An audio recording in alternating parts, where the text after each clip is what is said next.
అది పెట్టి కూడా ప్రయోజనం లేదు. కాబట్టి ఇన్ఫ్రాస్ట్రక్చర్ని ఇవ్వడంతో పాటు వాళ్ళకి ఈ ఎస్టాబ్లిష్మెంట్ ఆఫ్ మనం మ్యానుఫ్యాక్చరింగ్ యూనిట్సే కానీ ఇటువంటి రకరకాలు కూడా ఇవ్వడం జరుగుతుంది.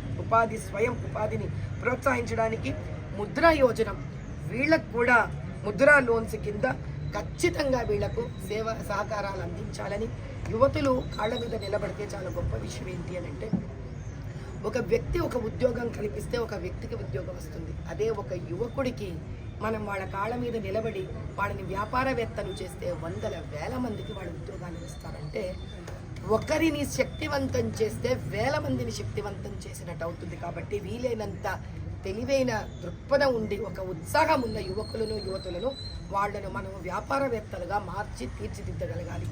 సో దీన్ని చాలా గట్టిగా నమ్ముతున్నారు. దీనికి 20 లక్షల వరకు ముద్రా లోన్స్ని ఈసారి వారు పెంచడం జరిగింది. దీంతో పాటు గ్లోబల్ హబ్ ఆఫ్ మ్యానుఫ్యాక్చరింగ్ అవుతాం. ఇది చాలా చాలా ముఖ్యమైన విషయం. భారతదేశంలో మనకి అంటే కర్షకుల ఖరీదు చాలా తక్కువ, కార్మికుడి ఖరీదు చాలా తక్కువ. కాబట్టి అలా మనకు తెలిసినదే, మనం ఏదైనా చూసామనుకోండి, made in India, made in China లాంటి, మేడ్ ఇన్ ఇండోనేషియా ఉంటుంది. ఎందుకు అనంటే ప్రపంచం అంతా వాళ్ళు తయారు చేసే వస్తువులను ఏదైతే ఉందో అవి భారతదేశానికి తీసుకొని వచ్చి ఇక్కడ మ్యానుఫ్యాక్చరింగ్ చేయాలనుకుంటున్నారట. దానివల్ల చాలా చాలా ఉద్యోగ అవకాశాలు వస్తాయి మనకి. దానివల్ల ఇంకొక మనకి లాభం ఏమంటే, ఈసారి ప్రధానమంత్రి గారిని మనం స్పెషల్గా రిక్వెస్ట్ చేసి హైదరాబాద్ లోక్సభ పార్లమెంటుని గెలుచుకొని ఇక్కడ కూడా ఒక మ్యానుఫ్యాక్చరింగ్ హబ్బుని పెట్టమని మనం ఈ పథకం కింద మనం ఆయనని రిక్వెస్ట్ చేయడం జరుగుతుంది. ఖచ్చితంగా ఎప్పుడైతే ఇక్కడ ఒక మ్యానుఫ్యాక్చరింగ్ హబ్ వస్తుందో ఎంతో మంది యువతులకు మత భేదం లేకుండా, కులమతాల భేదం లేకుండా వాళ్ళకు ఉద్యోగాలు ఇస్తే ఈ ద్వేషాన్ని ఏదైతే వాళ్ళ మధ్యలో వాళ్ళ బుర్రలలో నాటడం జరుగుతుందో, చక్కగా ఉద్యోగం చేసుకుని వచ్చేవాడికి వీటితో ఏ రకమైన సంబంధం ఉండదు. వాళ్ళు హాయిగా దేశాన్ని ముందుకు తీసుకెళ్ళాలి అని చక్కటి ఆలోచనతో ముందుకు వెళ్తుంటారు.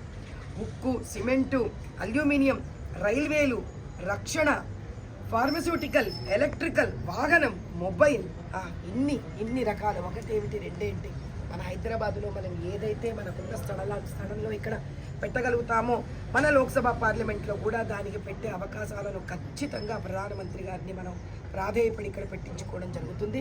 శ్రామికులకు అండ, ఎస్పెషలీ మనం ట్రక్ డ్రైవర్లను చూస్తాం. వీళ్ళు చాలా పెద్ద పెద్ద ట్రక్కులు వేసుకొని పాపం హైవే రోడ్ల మీద, నేషనల్ హైవేస్ మీద వెళుతూ ఉంటారు. వీళ్ళకి ఎన్నో చోట్ల ఎన్నో సదుపాయాలు ఉండవు.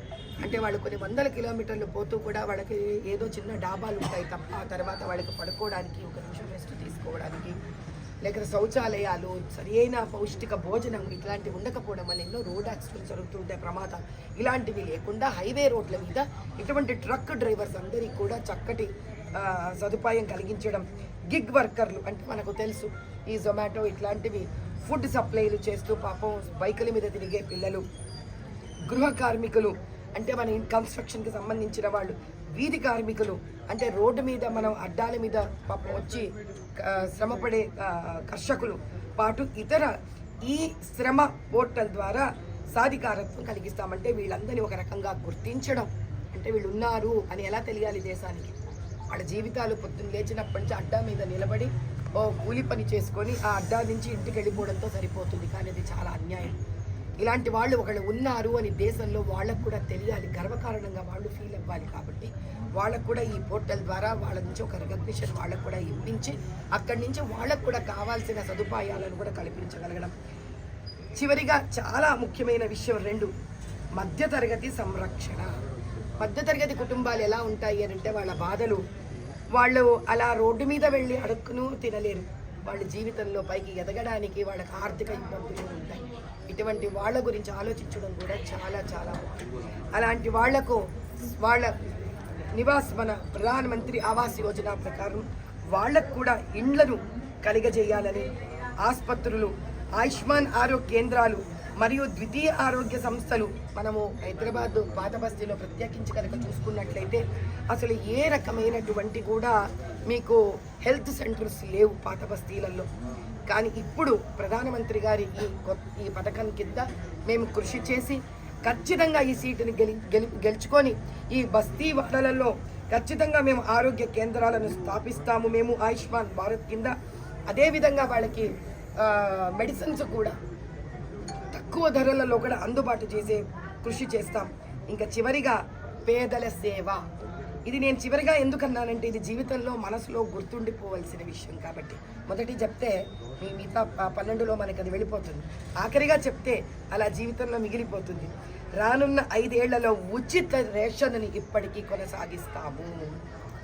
ఈ రేషన్లో ధాన్యాలు, వంట నూనె, కూరగాయలు ఉత్పత్తిలో ఇవ్వడమే కాకుండా వీటిని స్వావలంబన కింద కూడా ఉత్పత్తి కూడా చేసేటటువంటి వాళ్ళకి ఎంకరేజ్మెంట్ చేయడం. అంటే ఎంతోమంది మనం ఈ మధ్యలో ఇండ్లల్లోనే కూరగాయలను పండించుకోవడం లాంటివి దీన్ని ఇంకా అభివృద్ధి చేయడం, ముందుకు తీసుకొని వెళ్ళడం. ఎందుకంటే ఇప్పుడు సిటీలలో మీకు మన భూములు ఉండవు, పంట పొలాలు ఉండవు కాబట్టి సిటీలలో కూడా ఏ విధంగా స్వావలంబన్ భారత్ కింద వీటిని మనం చెయ్యగలము, ఈ పేదలకు మనము కూరగాయలను వాటిని రకరకాల వసతులు ఇవ్వగలంతో పాటు చాలా ముఖ్యమైన విషయం ఏమిటి అని అంటే వీళ్లకు రకరకాలుగా పిఎం సూర్య ఘర్ యోజన అంటే ఏంటి. ఇప్పుడు ఫర్ ఎగ్జాంపుల్ చాలా మంది ఇళ్లలో లైట్లు ఉండవు, స్ట్రీట్ లైట్స్ ఇబ్బంది పడుతున్నాం. స్ట్రీట్ లైట్స్ ఎలాగో ఇక్కడ గవర్నమెంట్ చేయాలి, కానీ వీళ్ళ ఇళ్లలో కరెంటు అనే ఇబ్బంది వీళ్ళకు ఉండకూడదని, వీళ్ళకి కరెంటుకి కడుతున్న డబ్బులు వీళ్ళు కష్టపడకూడదని సోలార్ సిస్టమ్ని వీళ్లకు తెలియజెప్పి వీళ్ళ ప్రతి ఇంటిపైన, ప్రతి పేదవాడి ఇంటిపైన సోలార్ సిస్టమ్ రావాలి. మనకి సోలార్ దాంతో మనకి వీళ్ళ ఇళ్లలో వెలుగులు రావాలి, వీళ్ళకి కూడా అన్ని సౌకర్యాలు కలగాలని ఇలా ప్రధానమంత్రి గారు రైతులను, స్త్రీలను, పేదవాళ్లను, మధ్యతరగతి కుటుంబీకులను, మన సాంప్రదాయాలను, యువకులను, అదేవిధంగా ఇన్ఫ్రాస్ట్రక్చర్ని ఇలా ఏది వదిలిపెట్టకుండా 12 భాగాలలో దేశాన్ని సర్వతోముఖంగా ముందుకు తీసుకొని వెళ్ళి అభివృద్ధి చేయాలనుకున్న ఆయన గొప్ప ఆశయాలకు మేమందరం కలిసి ఉన్నామని, ఈ ఆశయాలను భారతదేశం మొత్తము తీసుకొని వెళ్ళి ఆర్థికంగా అంతర్జాతీయ స్థాయిలో 5 ఏళ్లలో మొట్టమొదటి పొజిషన్కి పట్టుకొని రావడానికి మేము నిరవధికంగా కృషి చేస్తున్నామని సవినయంగా మనవి చేసుకుంటున్నాము.